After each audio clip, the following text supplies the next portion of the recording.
Pernahkah bertemu dengan orang sombong? Atau pernahkah diri menjadi diri yang sombong? Apa sih sombong itu? Sombong adalah ketika engkau menolak kebenaran dan merendahkan orang lain. Contoh dalam kehidupan sehari-hari.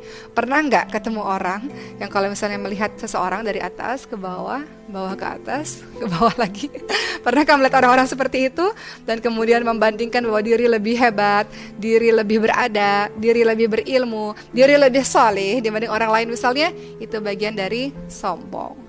Kalau membicarakan mengenai sombong ini banyak sekali kisah-kisahnya teman-teman sekalian. Kita lihat mulai dari Nabi Ibrahim alaihissalam lah contohnya. Ada raja di Babilonia itu namanya Raja Namrud yang sangat sombong luar biasa. Yang pada saat itu Nabi Ibrahim alaihissalam seperti kita tahu ya kisahnya bahwa beliau menghancurkan seluruh berhala-berhala sampai berhala yang paling besar beliau hancurkan. Dan Nabi Ibrahim dikenal dengan nama Bapak Tauhid, ya, ketauhidannya kepada Allah Subhanahu wa taala. Dan Raja Namrud ini sombong sampai membakar Nabi Ibrahim alaihissalam. Dan lihat akhir kehidupan orang yang sombong ini dikalahkan oleh apa? Dikalahkan oleh seekor nyamuk yang masuk melalui kupingnya berputar-putar di dalam kepalanya sehingga beliau meninggal dunia dalam keadaan dikalahkan oleh seekor nyamuk yang kecil. Lihat bagaimana cara Allah menghinakan orang yang sombong. Atau kita lihat sombongnya Fir'aun di masa Nabi Musa alaihissalam. Fir'aun itu sombong luar biasa. Kenapa? Merasa dirinya Tuhan. Merasa dirinya Tuhan. Lalu bagaimana cara Allah menghabiskan orang yang sombong ini? Ditenggelamkan di dalam laut bersama dengan bala tentaranya. Karena kesombongannya yang luar biasa. Kisah kesombongan demi kesombongan juga kita lihat di masa Nabi Muhammad SAW. Teman-teman pernah dengar nama Abu Jahal? Abu Jahal itu apa sih? Abu Jahal itu bapak kebodohan. Kenapa disebut sebagai bapak kebodohan? Padahal nama aslinya adalah Amr bin Hisham. Amr bin Hisham ini apakah betul-betul bodoh? Tidak. Dia orang yang cerdas, orang yang luar biasa diakui di kalangan orang-orang Mekah pada saat itu. Tapi kenapa disebut sebagai bapak kebodohan? Karena dia tahu kebenaran, tapi dia tolak kebenaran itu. Dia tahu Al-Quran itu benar dari Allah Subhanahu wa taala, tapi dia tolak kebenaran itu. Teman-teman tahu apa yang sering dilakukan Abu Jahal ketika Rasulullah di rumah sedang membacakan ayat suci Al-Quran? Abu Jahal itu suka mendengarkan sebenarnya, menguping. Dan Abu Jahal tahu ayat Quran yang begitu indah tidak mungkin diciptakan oleh manusia. Allah yang menciptakan. Abu Jahal tahu. Tapi Abu Jahal merasa sombong dia. Tidak mau mengakui kebenaran yang dibawa oleh Nabi Muhammad SAW. Kemudian kisah kesombongan ini berlanjut teman-teman sekalian.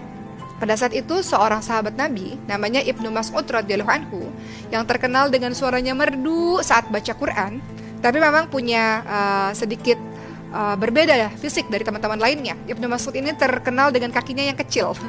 Jadi pernah dikata-katai oleh para sahabat sampai Rasul mengatakan, kalian ini menertawakan apa tentang Ibnu Mas'ud? Ketika Ibnu Mas'ud ini kakinya ditimbang dengan gunung Uhud, kalian lihat bahwa kakinya ini jauh lebih berat di hari akhir nanti dibanding gunung Uhud yang sangat besar itu. Jadi Ibnu Mas'ud ini sahabat Rasul yang sangat mulia, yang indah sekali bacaan Qur'annya. Suatu ketika Ibnu Mas'ud ini membaca Quran teman-teman sekalian di hadapan orang-orang kafir Quraisy pada saat itu, depan orang banyak. Sampai Abu Jahal ini mendatangi Ibnu Mas'ud, geram pada Ibnu Mas'ud, ingin Ibnu Mas'ud ini diam, tidak lagi baca Quran. Jadi wajahnya Ibnu Mas'ud itu dipalingkan supaya bisa lihat Abu Jahal. Ibnu Mas'ud tetap membaca, tetap terus membaca.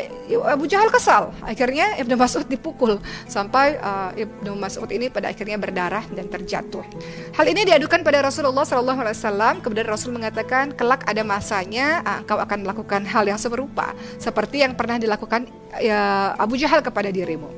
Lihat bagaimana cara Allah membalas orang yang sombong ini teman-teman sekalian.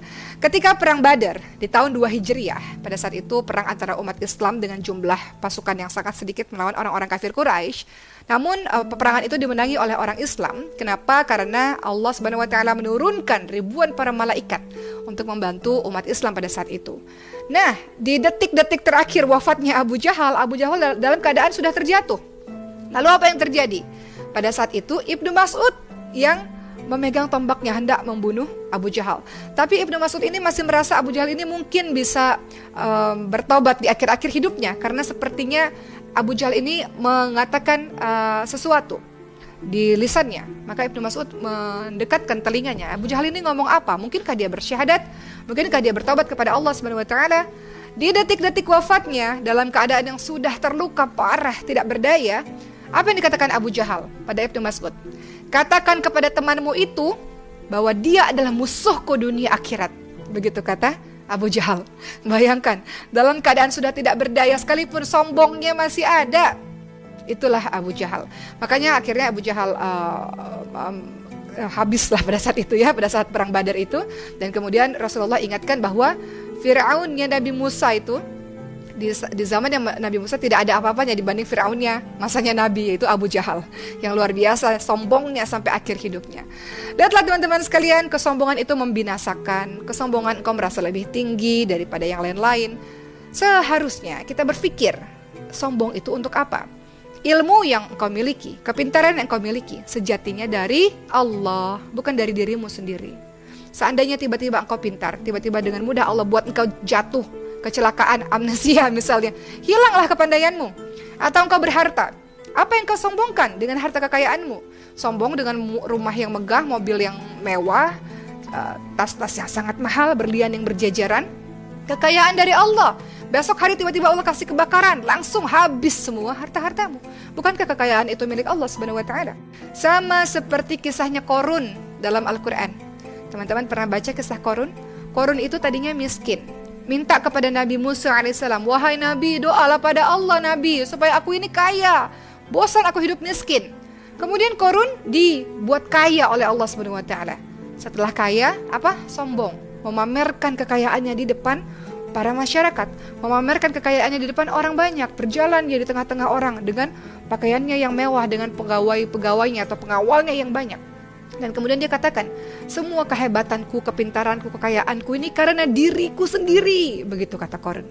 Lihat bagaimana cara Allah Subhanahu wa taala membinasakan Qorun. Langsung dibenamkan harta dan dirinya ke dalam tanah karena kesombongannya yang sangat luar biasa. Apa yang kita sombongkan teman-teman sekalian? Kalau kita dengar ya, ada pepatah, padi semakin berisi semakin merunduk. Biasanya orang yang berilmu, orang yang luar biasa, semakin berisi semakin tawadhu dia. Tapi biasanya orang-orang yang baru, contoh misalnya OKB, orang kaya baru gitu misalnya ya, kaget dengan kekayaannya, sombong misalnya. Dan kita gak mau jadi orang-orang yang seperti itu. Atau kaget dengan sesuatu yang tiba-tiba membuat dia hebat, sombong. Dan kita gak mau jadi orang-orang seperti itu. Karena dengan mudah Allah bisa membalikkan keadaan orang tersebut. Makanya ada kalimat juga dalam bahasa Inggris ya, don't judge book by its cover. Jangan pernah ngeliat orang tuh dari penampilan aja. Teman-teman pernah nggak ketemu sama orang lain, begitu ngeliat penampilan, kemudian merasa direndahkan?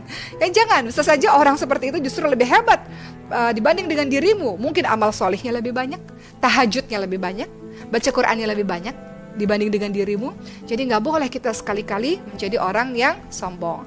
Kalau kita lihat firman Allah Subhanahu wa taala teman-teman sekalian dalam surah Luqman ayat ke-18 sampai ayat ke-19, ini ayat yang berkenaan untuk menjadi pribadi yang tawadhu, tidak menjadi orang-orang yang sombong. Apa kata Allah Subhanahu wa taala? A'udzu billahi minasy syaithanir rajim. Bismillahirrahmanirrahim. Wa la tus'ir khaddaka lin-nasi wa la tamshi fil ardi marha. Innallaha la yuhibbu kulla mukhtalin fakhur.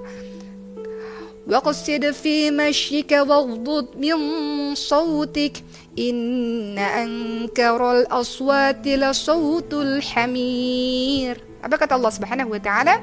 Allah berfirman, dan janganlah kamu memalingkan wajah dari manusia karena sombong, dan janganlah berjalan di muka bumi ini dengan angkuh. Sungguh Allah Subhanahu wa taala tidak menyukai orang-orang yang sombong dan membanggakan diri.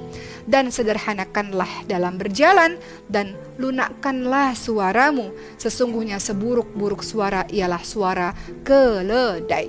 Itu kata Allah Subhanahu wa taala, kita nggak boleh memalingkan wajah dengan sombong, jangan jalan dengan sombong, jangan meninggi-ninggikan.